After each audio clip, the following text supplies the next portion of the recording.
and he says, "It's okay, I'm here now."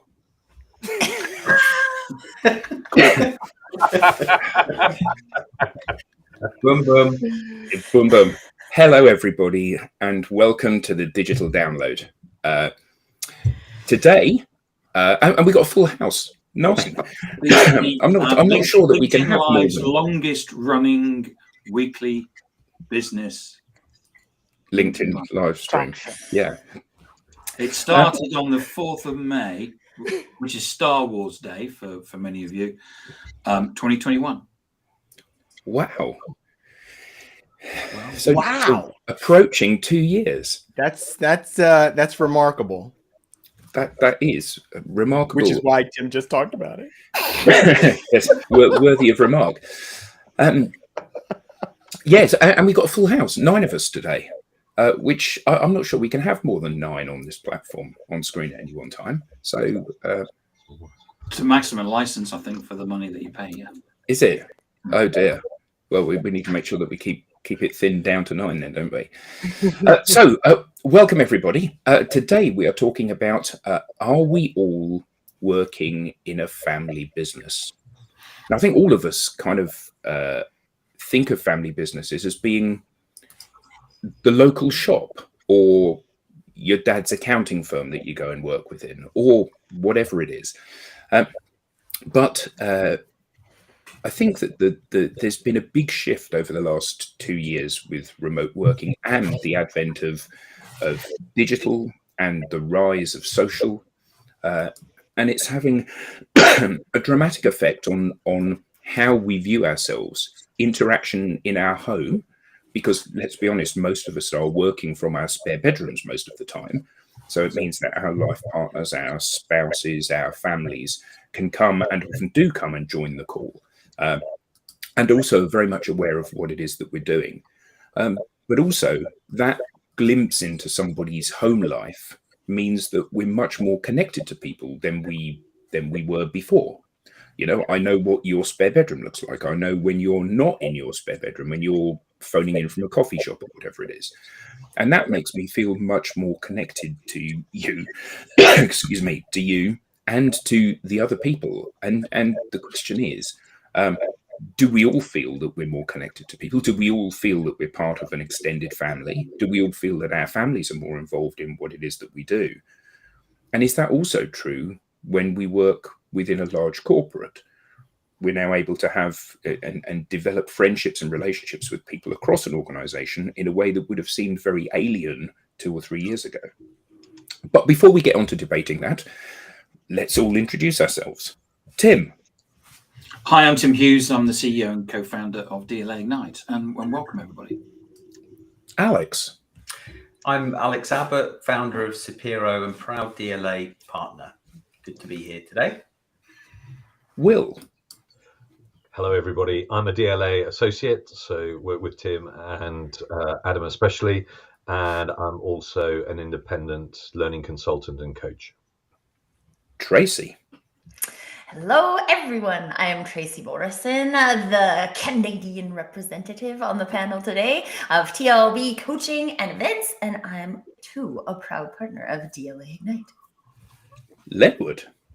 Hi, I'm Lenwood Ross. I'm the founder and CEO of Accelerate and a partner of DLA Ignite. We help companies move faster with digital transformation. Is that the Lenwood Ross as seen on Forbes? Yeah. Well, the one and the same. One and the same. Thank you. Rob. Good morning, all. I'm Rob Durant, founder of Flywheel Results, based just outside of Boston, Massachusetts, and also a proud DLA Ignite partner. Jensen. Hi, I'm Jensen Abbott. I work for Sapiro, and I am also a proud partner of DLA Ignite. And welcome, Jensen. This is your first show. Jordan. Hello, everyone. I'm Jordan Abbott, working for Sapiro as well. Proud DLA Ignite partner, and one that's probably up for debate. I'd say the best looking Abbott boy on the show today. I don't really think that's up for debate, is it? And then last but least, it's me. I'm co-founder of DLA Ignite, and I'm Tim's business partner. So welcome, everybody. So, family business, where are we with that debate? Ooh, can I go first? Please. Just because Nicholas, so for those of you who don't know, my 4-year-old son, Nicholas, yesterday, so I was working in the morning, which is what I do because he's still sleeping. He came down, opened the door, came in, sat behind me on my chair and said, "Mom, you've had too much screen time." and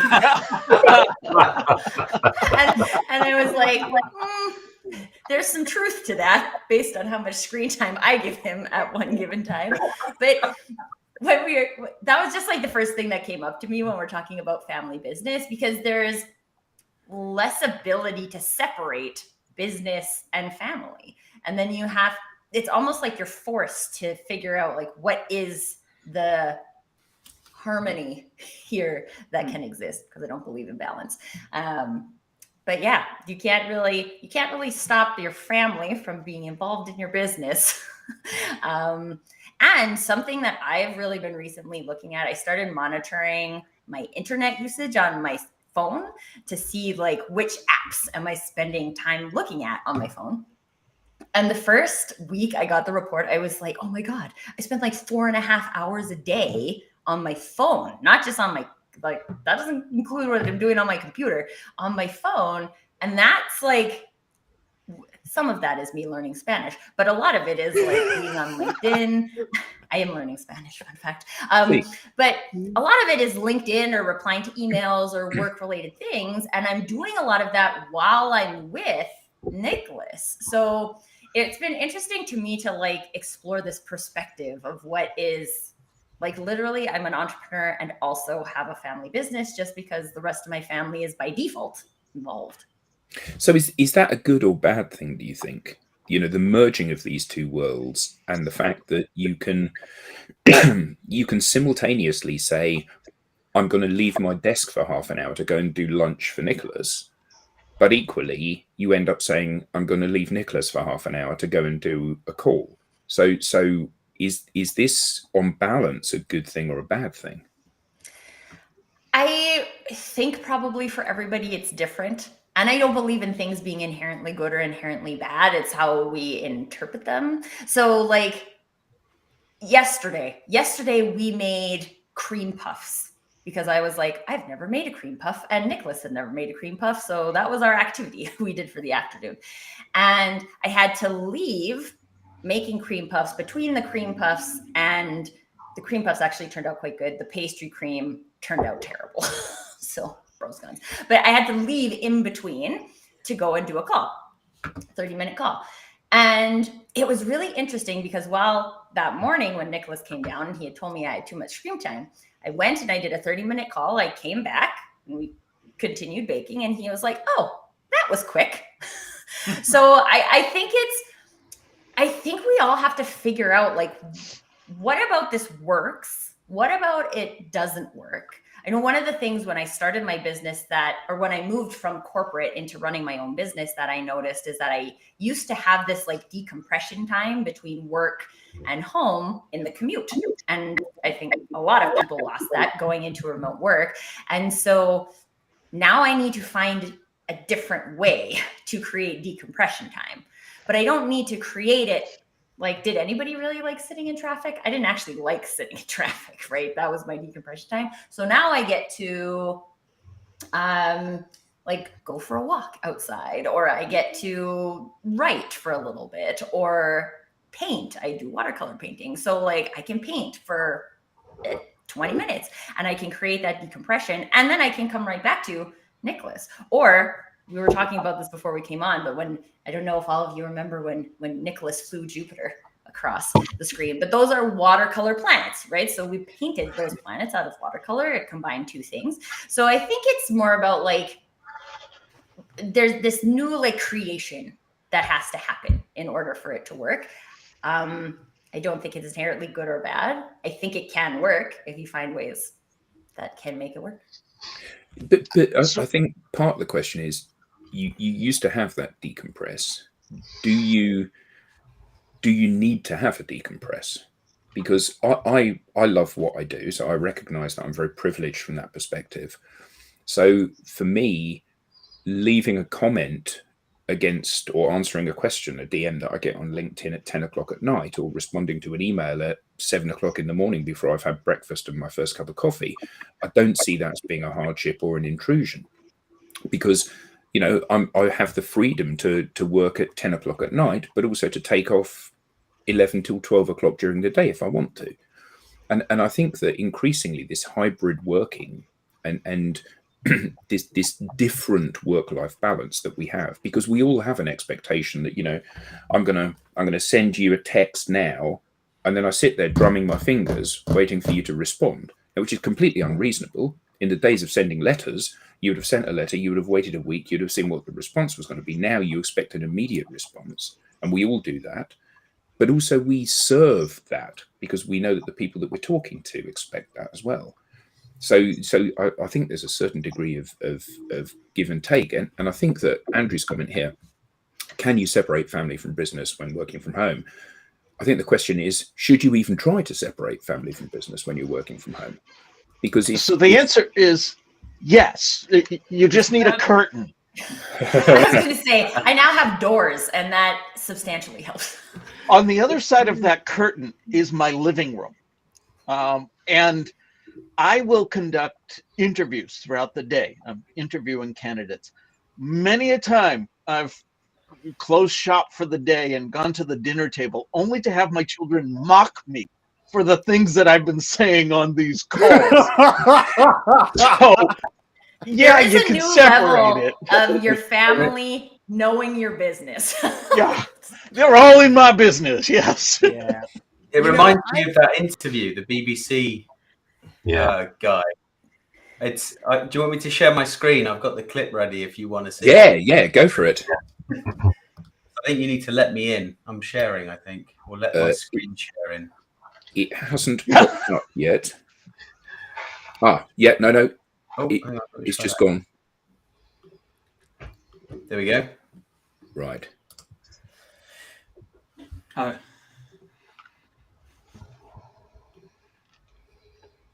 Run VT. I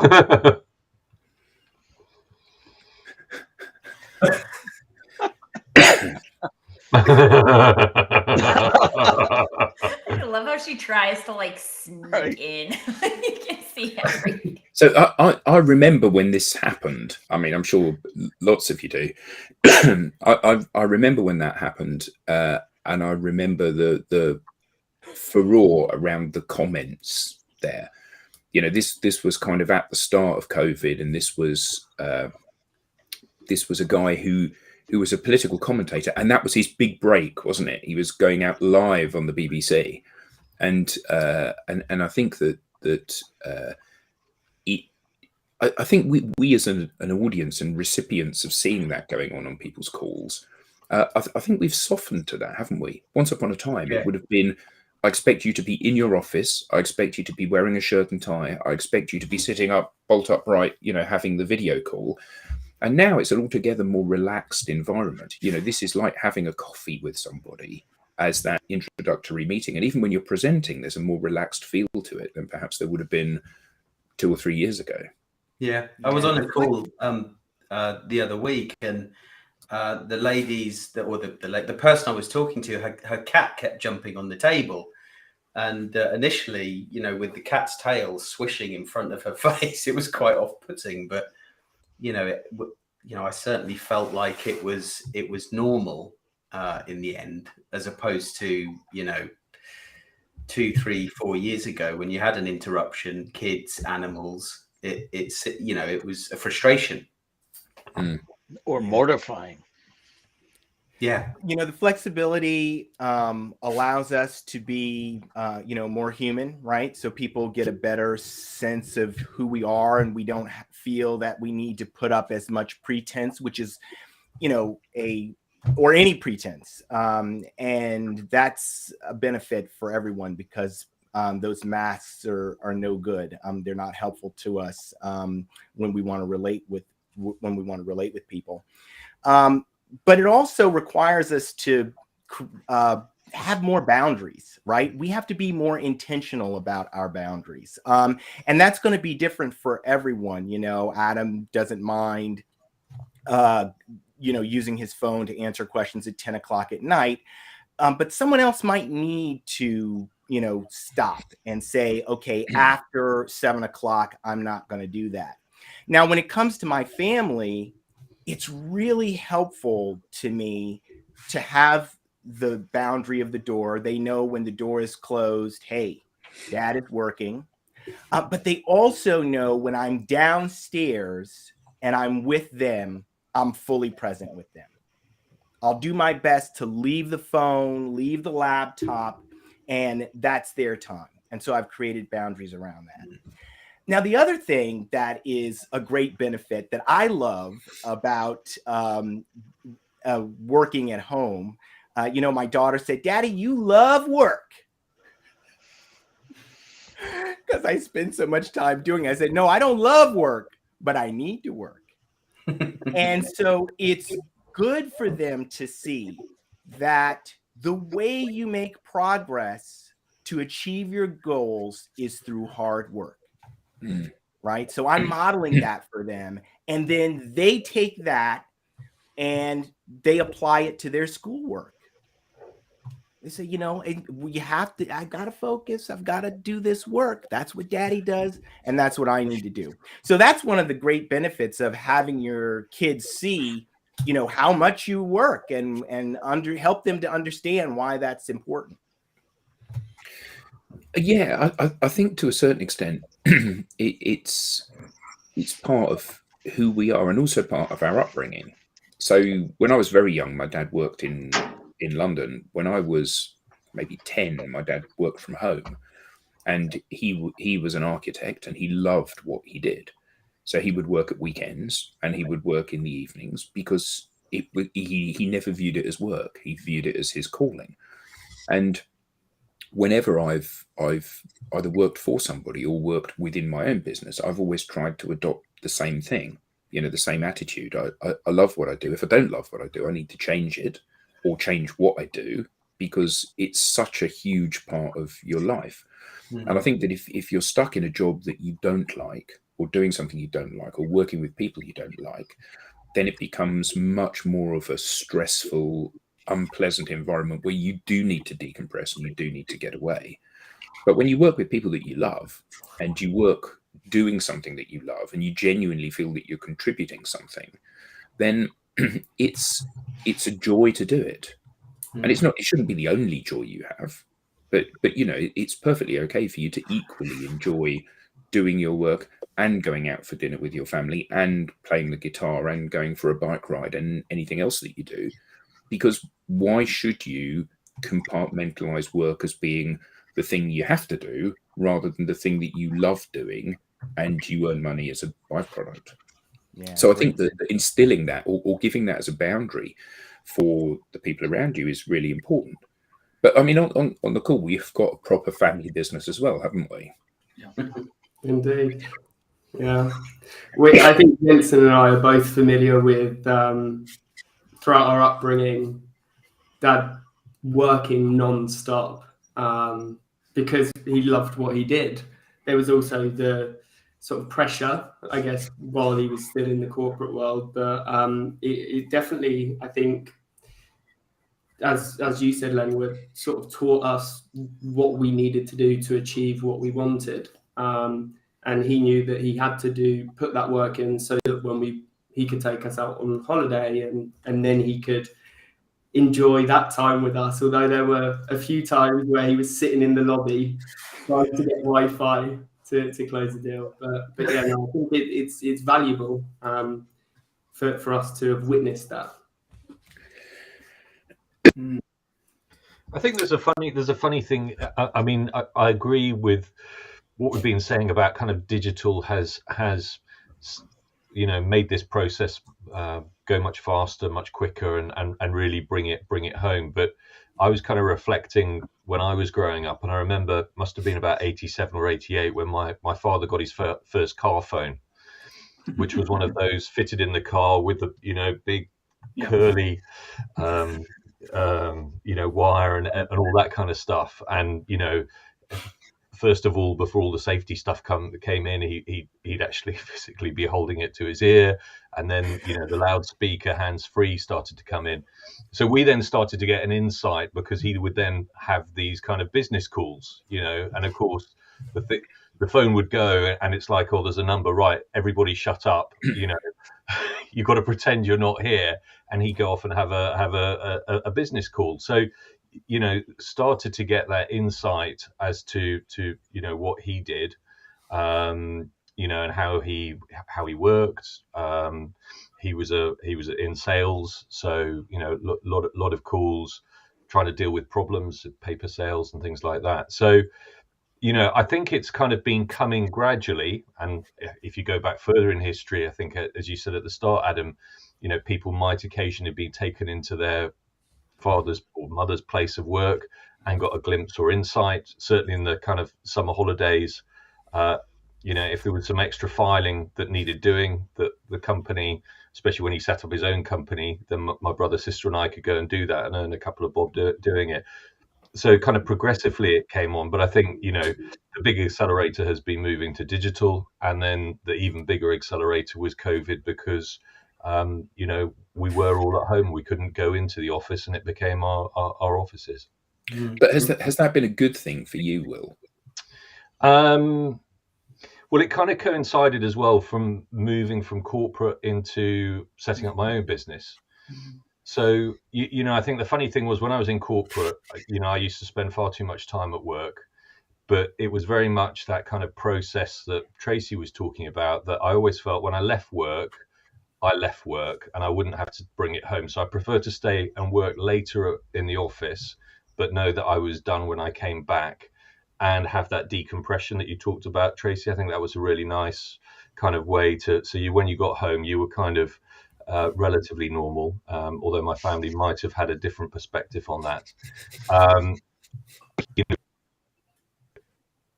2 or 3 years with my own business, and you've got the office here on site, never kind of totally switched off. And I think it does come to that bit of, okay, I'm not now doing travel and decompressing, so how am I going to build that into my day to day? And most of the time I will go out for a walk at some point, either lunchtime or when my wife comes back from work. But there will be days when I'm kind of working quite intensively, and I forget to do that, and I kind of feel it afterwards, and then kind of reflect and say, oh yeah, you're kind of even more wired because you haven't had that ability to kind of step away. So, I think Len would use the word, one of my favorite words, intention, earlier on, and it is about being intentional, if you can, depending on your workload, to kind of take that step away. I as Will was talking, it just reminded me of this book by Cal Newport. It really is a great book. I don't know if anyone else has read it. It's called Digital Minimalism. And it's about, shutting off the digital communications, and why it's so important in this noisy world, whether you're doing that because you need to decompress or you need to do focused work. It's really important. I think one of the things that is such a big challenge for so many people, and why we see the numbers I think what is Future Forum actually just came out with their winter study on work, and in there's some statistics on burnout. I think one of the reasons why we're seeing such high levels of burnout and overwhelm is because people they have not yet internalized the boundaries that Will was talking about, right? So when we had to go to work to do work, and then we left, that created a physical, just think back before email and cell phones, right? That created a boundary for us, right? So we didn't need to create the boundary.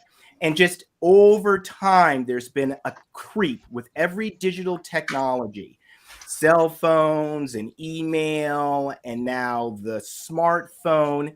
that has totally eliminated the boundary. So now what we have to do is we have to create those boundaries internally ourselves. That's not going to cure the feeling of overwhelm, but it will help significantly. And it's actually, I mean, the reason why I brought it, I didn't mention this, but I had this problem. I had this problem. I read this book and I said, hey, I'm on it. I'm doing it. Thanks, Cal. Well, and I think that's the point, right? Is that like we don't have that practice of creating our own boundaries, so we don't know how to do it. And so you need to start from somewhere. And sometimes you'll create a boundary that works, and sometimes you'll create a boundary that doesn't work. And you just have to kind of like figure out what are those things that work for you, because it's easier. Theoretically, it's easier for someone else to impose boundaries on you, and you just meet them, right? They tell you what they are, you meet them, and you just do it. You check the box, you say, I'm done with boundaries. But when you're creating them on your own, especially if you're creating them to build your own unique work-life harmony, then you have to figure out how to do that. And it takes some time. Richard, Can I make one more point actually on this, which is that I'd love to see enterprises taking on more of this personal development kind of a training that they haven't really been doing. Sorry, Tim. Richard makes a really good point about taking time out and walking. I know people that actually, you know, they're at home, they put on a shirt, they may even put a tie on, and they walk around the block, and they actually come back and sit at their desk. And then at the end of the day, they get up from their desk and they walk around the block, and they come back, and so in effect, they're still going with that decompression time of saying there's a point of travel that I go through where I become in work, and a point of travel where I go through and I'm at home. That's the Superman many strategy, of us, which is on page 232 of this. I'm kidding. There's no. Well, okay, there's something I want to say about that though, because this is also then assuming that you have like a start and then a work day and then an end. Yes. Right. Because for me, that is absolutely not my thing. Right. Like yesterday morning, I got up, I did like an hour worth of calls. I did about a half hour worth of writing. And then Nicholas told me I had too much screen time. So I left and we started The had cream breakfast. We did our cream puffs. I went back, had a call, went back, did pastry cream, right? Came back for another 2 hours of calls, had dinner, came back for another 2 hours of calls. So there's like a lot more back and forth, especially when you do like really take that ownership of like, this is my day. And I can actually do with my day what I like. Like for me, and I've been like this since I went to university, I'm mostly useless at like 2 o'clock in the afternoon. I love to get up early and do stuff in the morning. And then by 2 o'clock, it's like, I should have listened to my body all along. That's when my body needs a break. But then if I give my body a break at that time, I can come back and I can do more work later. And so there's more shifts that happen. So when there's more shifts that happen, it's when I'm thinking about this decompression time now, I actually feel like I need less decompression time, because my corporate work was work I did because I was good at it. And I worked my way up to like a vice president level. And then there's all this pressure on you to like do things that and most of them I was just like, I wouldn't do this, right? And so you need that, no joke, at least 20% of the time, that decompression time in my commute was me crying in my car, right? That's not doing something that you love, right? That's doing something that pays you money. And a lot of us have that as part of our career, right? Like we have those pieces of our career where we do things because we need money, and that's okay. But I think when you're building a business and a home life that is integrated, and you're building it in an integrated way, then you don't necessarily need decompression time, because literally I can come off of a call and I can either come off of a like really, this felt like really hard and I had to work my way through it, and I can go and play with Nicholas, and that's my decompression time, right? We sing a Planet song and then everything is fine. And so there's a difference, right? Not that a walk is bad, a walk is great. But there's maybe more puzzle pieces when you do the transition back and forth during the day. But isn't the point? So I've worked for myself as a sole trader. I've worked in small businesses. I've worked in large businesses, and from my very first job, which was working in an off license, like a liquor store, as you would say in America, I used to work. Sometimes I wouldn't finish until 10 o'clock at night. And then when I went to work in the hi-fi industry, would work during the day in the store and then would go out in the evening and install the hi-fi for people. So sometimes I wouldn't leave a customer's house until 11 o'clock at night. So the idea of effectively clocking in and out emotionally has been completely absent from my life. When I was a child, my father worked in the evening and at the weekend sometimes. When I got my first job, it seemed perfectly normal. And when I studied as a musician, obviously, you study during the day and then you go and play in a concert in the evening, which starts at 7:30 and finishes at 10. So the idea of working at night, the idea of traveling during the day, when I met Tim and, we were working in Oracle, I would travel a lot. The idea that I would get a plane on Sunday afternoon rather than Monday morning, so I would be flying on my time rather than the company's time, I never thought twice about it. And I never thought to myself, okay, well, I've given you 4 hours of my time here, which means that I'm not coming into work tomorrow morning. Although my boss was really good about that. And he would always say, no, we traveled over the weekend, so you must take the next day off. But I've never felt that to be a hardship. I've just felt it to be the way that things are, because I've always enjoyed or tried to enjoy what it is that I do. Now, if I did a job that I hated, if I did a job that didn't fulfill me, if I did a job that didn't require me to meet people and have interesting conversations and debates, I might have a very different perspective on this.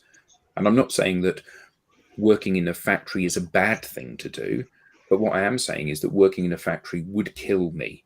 The repetition of doing the same thing over and over and over again. And I would absolutely want to clock in the morning and then clock out and say, that's not my problem now. That's for you to solve. I'm going to go home and do something else. But I think that Michael's comment here, small business is personal. I think actually, aren't we all in small businesses? Even when we're in big businesses, aren't we in small businesses? Because we're responsible for our bit of that. And whether that bit is you and your team or just you, you're responsible for it. And you have to craft that in a way that suits you and in a way that fulfills you, so you get joy from it. Because if you hate what you do, it's 8 hours a day every single day. You spend more time doing that than you do with your life partner. But it's funny, Adam, what you say. And I mean, it's great because I think probably all of us on the call feel the same way, that we're really engaged in our businesses. We really enjoy them. I forget how long ago this survey was done, but I think it's been repeated. The stats that they kind of say in terms of the people who don't feel engaged in their jobs is something like 70 to 85% of the people in the workforce. How many, sorry? 75 to 80% do not feel engaged in their work. Yeah. I'll try and find out where but as I say, I think it's been repeated. But I mean, yeah, I think we're lucky. Gallup does a survey similar to that, and it's usually, and even this year, I think the points are down. Like, more people are feeling disengaged at work, and this is the thing, right? Like, I think this is really amazing, your experience, Adam, and my experience is that, like, my dad went to work. He worked all the time. My mom was mad that he worked all the time. Right? She's the one who, like, she was a stay-at-home mom, so she drove us around, and like there were times we would go to pick up my dad and drive around the block, waiting for him to come out. And he worked a lot because he felt like he had to work a lot because it was his job to make the money, and because my mom stayed at home, and he doesn't love what he does. And now he's a consultant and he still doesn't love. I hear him on the phone sometimes when he's at my house, and I'm like, just angry, right? Just mad. And so, like, when you grow up with that, then that's what you grow up expecting work to look like, right? So it's really cool that you had that example at home that shows you, yeah, maybe you can work at all hours, but you do it because you're doing something you love. And a lot of people don't have that role model growing up. And it's super interesting for me because I didn't have that. And like my dad's super hard worker, right? My mom used to be a nurse. So like there's also a lot of structure in the healthcare arena, right? So like that is just what they knew. And that's what they showed us because that's all that they know. And now for me, I did that. I did that for 15 years. And I was like, this is the worst. Why would you do this for your entire career? And hence why I left. And now I get to show Nicholas something different because I do get to do what I love. But 5 years ago, I wasn't doing something that I loved. I did something that seemed responsible, that like looked good, right, to society. Vice president of a tech company, right? That looks good. And just got to the point where I realized that for me, all of this look good stuff isn't meaningful to me. And so I'll try something else. I wanted to ask Jordan and Jensen to pipe up a little bit. We've all talked about, we've made the transition from the formality of the business office and the commute and so on. If you've even had that experience in your careers, I can't imagine you had it for very long. What is all of this stuff that we're talking about sound like to you? Give us a little insight there. I'll jump in there, kind of. So as you were talking about, kind of doing a job that you love, it kind of fits perfectly, kind of with the old job that I had before coronavirus. Kind of having dad as an example of kind of getting up early and working hard.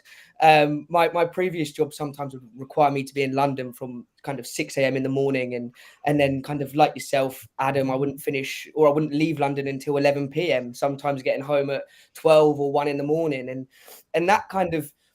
I started off by loving my old job, but with the long hours and kind of having to go through that stress, I then started to almost learn to kind of hate my job, which is why I left and made the transition to set up a family business with Jordan and Alex, and kind of working through that now and being around for 2 years in the family business. It's something that I probably wouldn't change, because we have that almost commitment to each other that we're always going to work hard and help each other out. And there is also that flexibility with myself having a young daughter. Alex is very understanding and allows me to have that flexibility that if I need to take my young daughter to school, I'm able to, or if I need to pick her up, I can.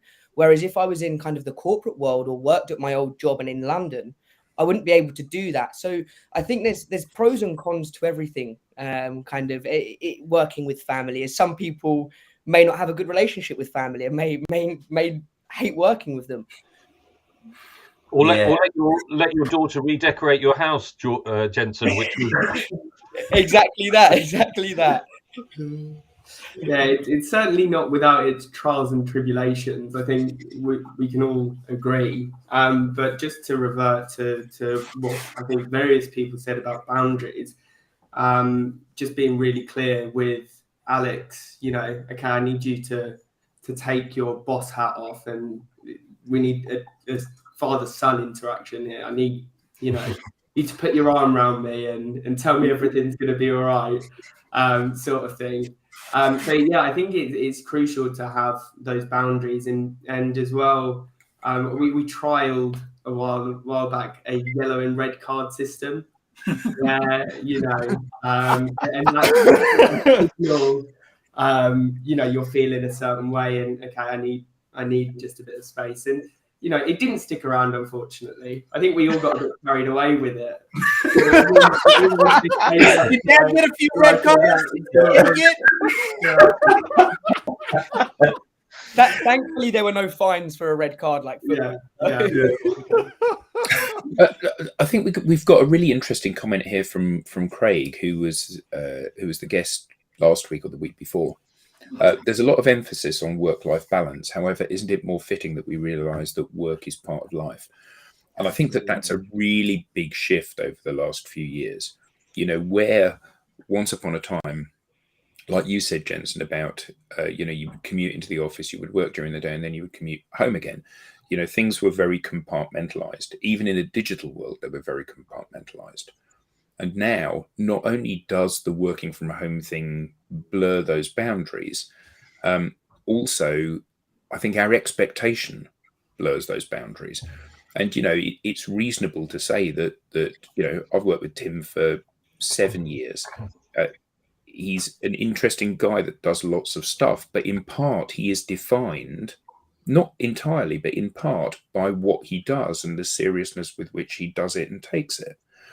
And I think that sometimes you can't reach Tim at 10 o'clock in the morning. Other times you can reach him at 10 o'clock at night.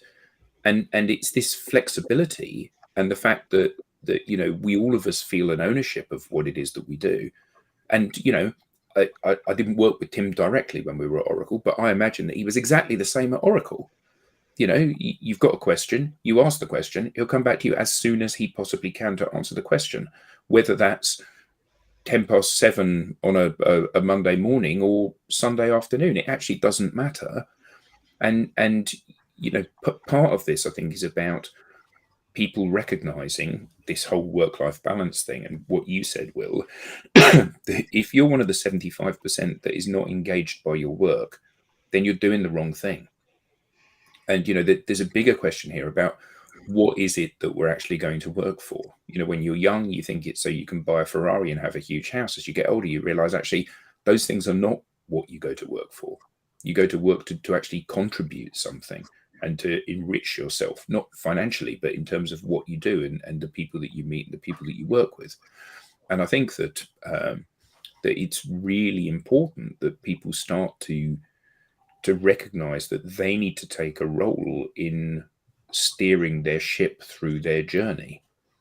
That if you don't love what you do, you can't do 37 hours a week anymore. That's not how the world works, whether you want it to be or not. Unless you work in a factory, you can't do 37 hours a week.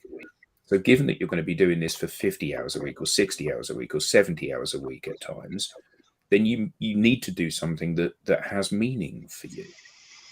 Exactly. I mean, let's get to this question that Jonathan Porter Ross has asked. Yeah. And because there's such a huge part of the world that is struggling with living an integrated life, which is the result of social media and pervasive technology, right? But Gen Z is different because they've grown up with these technologies. So I really would love to hear what their perspective. I'm technically still a millennial. Don't throw me in with them. No, I'm kidding. It's a really good question. So I'm sort of torn here. So I live in France, and the French are very much, when 5 o'clock comes, you stop working. When 12 o'clock comes till 2 o'clock, you have your 2-hour lunch break. I'm kidding. But it's to the point it's to the point where, as we all do, we work because we get carried away with the work because we're enjoying it and we know that it's meaningful and fulfilling. But there's been a few times where I've outreached French people, and it's been like, they've clearly set a boundary. It's 5:02. Don't message me. So I don't know, but additionally, I went on holiday recently with my partner, and I made an effort to not open my emails or LinkedIn while I was away, just so I could spend the quality time, because the convenience of having it on my phone, I could pop it open, drop a few likes and comments, and it was refreshing. And then I was hit with a mountain of emails when I got back from holiday, which sort of detracted from that. You said it was refreshing, but was it stressful as well? Did you find yourself grabbing your phone and then going, no, I mustn't, and putting your phone down? Yeah. And how did you cope with that? How did you unplug when you were making a conscious effort not to, but your natural default habit and behavior was to do so? I relied heavily on Megan, my partner. It was a slap on the hand. I was like, okay. Yeah. The card, yeah.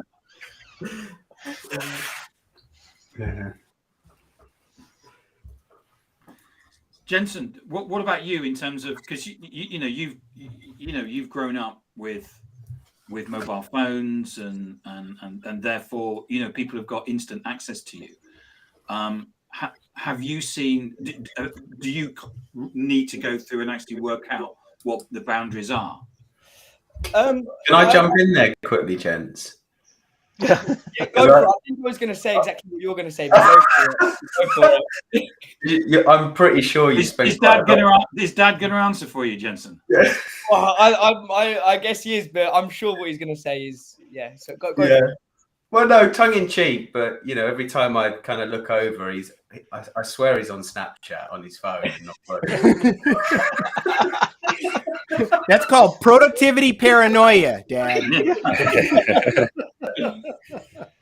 No, yeah. So I mean, kind of growing up around phones, I know it's something that I could work on. And kind of hearing Tracy say that her screen time was 4 hours. I know some weeks I've checked mine and it's been 8 hours. So kind of seeing the difference, kind of from kind of the Gen Z to others, I would say people Gen Z or people my age, if they don't have their phone, it's almost like they're going to die, and it really is. And I think that's just because we've kind of grown up with mobile phones, and if we need to contact anyone, it's there. We haven't lived through a period of time where we haven't had one. So for us, it's almost like we need it and we have to have it.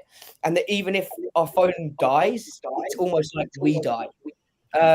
So yeah, it's something I need to work on for sure is putting my phone down and setting boundaries. Even before I go to bed, I'll always check my phone, and it's actually, can I put my phone on my bedside table that is on the other side of the room so I can then sleep? It's something, I need to work on for sure. And I'm sure kind of it just consumes too much time, whether even if I am working or if I'm checking Instagram or Twitter, there's too much time being spent on my phone for sure. There's a really great Simon Sinek video about him talking about millennials and their phones. And I think one of the stats he uses in there is that when having a choice of either losing your mobile phone or losing your sense of smell, something like 75% of Gen Z would rather lose their sense of smell than lose access to their mobile phone. Yeah, I believe that. Yeah, But is that a bad thing? So I mean, it is what it is. It depends where you live and what the area is. I was going to say, who needs to smell? I wasn't meaning specifically Who needs that. to wash, Adam, But this idea that this being wedded to our device is a bad thing, is that the case? Is it a bad thing? Because I don't think it is. Tim and I have always said that we've seen social and the use of social to be something to level the playing field, to give people opportunities, to allow people to make connections and create things for them to be their best selves. My kids, if I'm having a conversation with them about something, they fact check the statements that I make. They travel to the wonderful places that we're discussing. They do all of that stuff through this thing. So, and I get that we have a mature attitude towards social. We see it as a way of connecting with people in the way that we would have done in face-to-face events years ago, and we still do. But it's now maybe our first port of call. What we don't do is go into our bedrooms and cry when we only get 4 likes on a picture of ourselves out on a walk. You don't. And speak for yourself. But I do think that there's for people that get what the opportunity is and are not hung up on judging themselves by others. The whole social and digital world is a fantastic opportunity, and it enriches every element of their life potentially. Yeah, Well, I think one of the that you said there, was about digital maturity. That is the most, because that has an impact on whether this technology is good for you or bad for you, because there are very serious implications for people who, don't have the maturity. It's the reason why my 12-year-old daughter does not have a phone, and all her friends, everybody's got a phone. I can't communicate with anyone. I said, I know. That's good by dad standards. And then I explained to her, you don't have the maturity for this technology. And because you don't have the maturity for the technology, dad's creating the boundary for you. And I'm not giving in like the other parents. I don't think it's healthy for you to be on Instagram and all these, and what happens with girls and these platforms. So anyway, I think I get that, but the question is, it's like when you try to, and it's not a criticism, but it's an observation. At some point, your daughter is going to have to face the world of social media. Yeah. At some point, your daughter is going to have to face the world of boys. At some point, although as a dad, that's not something we ever want to happen, of course. No. At some point, your family, it's not you, Len, but this is all of us, our children are going to have to meet people that are not like them, that don't come from privileged backgrounds, are not wealthy, are not well educated, are not middle class, are not whatever your normal group of people is. And I genuinely believe that we need to introduce that to people as soon as possible. Like the problem with sending your kids to private school is that they don't meet real people. They get really good education, but they don't meet people that ultimately they're going to have to deal with at some point during their life. And surely we need to try to get people to experience these things and form opinions and shape those opinions when they're malleable, so they can understand how these things form a part of the modern life and the modern world. They just have to be healthy humans first. That's it. I Healthy completely humans agree. first. Tracy, did you have something to say? Well, one of the things that I wanted to say just based on that is one, like digital maturity has to be built, right? So like, just like as we're teenagers and we grow up and we build maturity in general, we have to build digital maturity. So building digital maturity doesn't exist if you don't exist in the digital world. And so I think boundaries are good, and boundaries that are right for you. So for me, this keeps coming back to like, what feels good for you, right? I went on family vacation this summer, and I had like a client meeting that was already booked, and I'm like, I'm not going to schedule this. And so also on top of that, I'm going to schedule a networking meeting, digital networking in the morning. I'm going to do that. I'm going to have my client meeting, and then I'll meet you for lunch, right? And it felt so good because actually I needed that kind of experience to balance being with my family for 2 weeks straight. And so that was right for me. That doesn't mean that it's right for everybody. It doesn't mean like that whole time I took pictures of we went through the Rocky Mountains in Canada. It's one of the most beautiful places in the world. I took pictures of it and I posted it on social media because I wanted to. I didn't feel like it took away from my ability to be with my family. I didn't feel like, I don't know if it bothered other people, but it didn't bother me, right? That was part of the balance that I needed. I like to have my phone because I have a 4-year-old and the kid could do something amazing at any given moment. So to have the camera and the video available is something that I have. And I don't want to spend too much time, especially on things that I know are not contributing to me. So one of the things that I do when I track my usage on my phone is what apps am I using? If I'm using Duolingo to learn Spanish, great. I'm not actually going to trade that. If I'm using LinkedIn to have conversations, great. I'm not actually going to trade that. If there's other things like the color sort bottle game that makes its way into the top 3, then I'm wasting my time on my phone, and there's other things I could be doing in real life that's probably more beneficial. And so I think it is about just continually looking at What are the things that you do digitally that contribute positively to your experience? What are the things that you do digitally that contribute negatively to your experience as a human, as an individual human having your own experience, and build those boundaries that work for you. That's all. Love that. If you like, if there's nothing else, I'm happy to share a funny clip about 217. Share your funny clip, Alex. Go on. Trying to dial a number on a rotary phone. It's the opposite end of the spectrum, you know. Can you hear it okay? I can't hear anything. Yeah. 4 minutes to dial that phone number.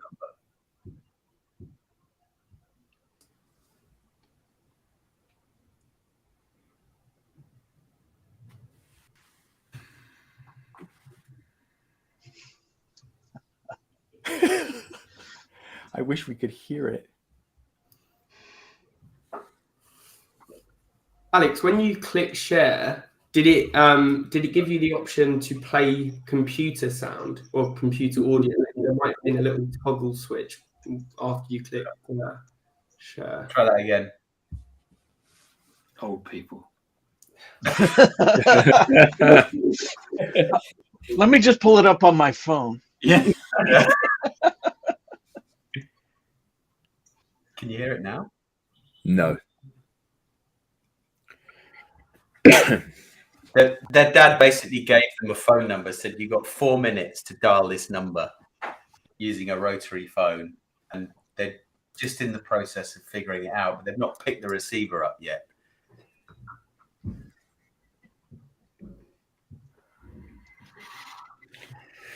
Yeah, it's a clip. It just reminds me because I train with this Peloton trainer who's always talking about like 90s technology.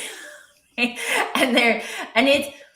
it's interesting. It's like, if you know, you know, right? When they show the pictures of the like cassette tape and a pencil, and they're like, yeah. If you know, you know, right? And it's just like, but there's like a belongingness that exists in knowing, but is there like a relevance that belongs in knowing, right? Like in today's day and age, you just don't need to use a rotary phone to call anybody, right? And so it's fun and it helps. I love that it gives you like that. That's actually why I choose that trainer, is because she's always dropping this like random 90s knowledge. And I'm like, yes, I so am with you on this. And that's a belongingness thing, but it's not actually like, will I teach Nicholas how to dial a number on a rotary phone? Probably not. Well, if he goes backpacking to Kathmandu, it means you won't be getting a phone call from him because he won't know how to use a rotary phone. So these things do still have relevance in some places. So that's fine. Yeah. It's like the great debate my mother and I have regarding handwriting. She laments the loss of handwriting as a skill. They don't even teach it in school anymore. My retort is always, and we don't teach hieroglyphics either. Yeah. Yes. I remember the good old days. There's some good comments in the chat. So Ruben Bradshaw, digital maturity. I use a laptop for meetings. For every other task, a smartphone. So I only need to be at my desk. Oh, there's one come in. So what Ruben's doing is he's separating work and that by desktop and mobile. And Jonathan says, and this is quite a long one, I think there's something new to think about. If you grow up with a phone as an extension of your consciousness, how is it ethically possible to force a separation? I can imagine that a new understanding of this paradigm could be found in something like a Zen meditation. We take retreats to mindfully detach from our consciousness to regroup and better understand how to be more expansively use both our minds and energy, an extension of our smartphones. Wow. While Tracy was talking, I thought I'd find out where it's got so if you go to settings on your if you've got an iPhone and then go to screen time, it actually tells you what screen time you do. and mine's down 14% from last week. So it's only 7 hours 41 minutes Per day? daily average. Oh my God. 16 hours 48. Is your phone on Okay. now? I was going to say, you just like scroll while you sleep.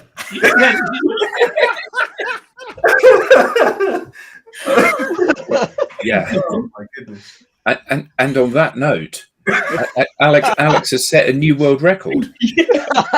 But joking aside, 16 hours 48 minutes. It is. speechless. Did Absolutely you get it over 24 hours? What's that? 8% down from last week. Yeah, I mean that is a remarkable achievement. But it's been an interesting conversation, and I think that you know, we've only really scratched the surface of this idea of how do we meld a sustainable work-life existence. We've had some brilliant input from the audience. So Andrew, Jonathan, Nick, Ruben, Craig, Michael, Richard. Good to see you, Jonathan. James, everybody that's commented. Thank you all so much. And thank you, Jensen, for being his first. Yeah, absolutely. Thank you, Jensen. Welcome.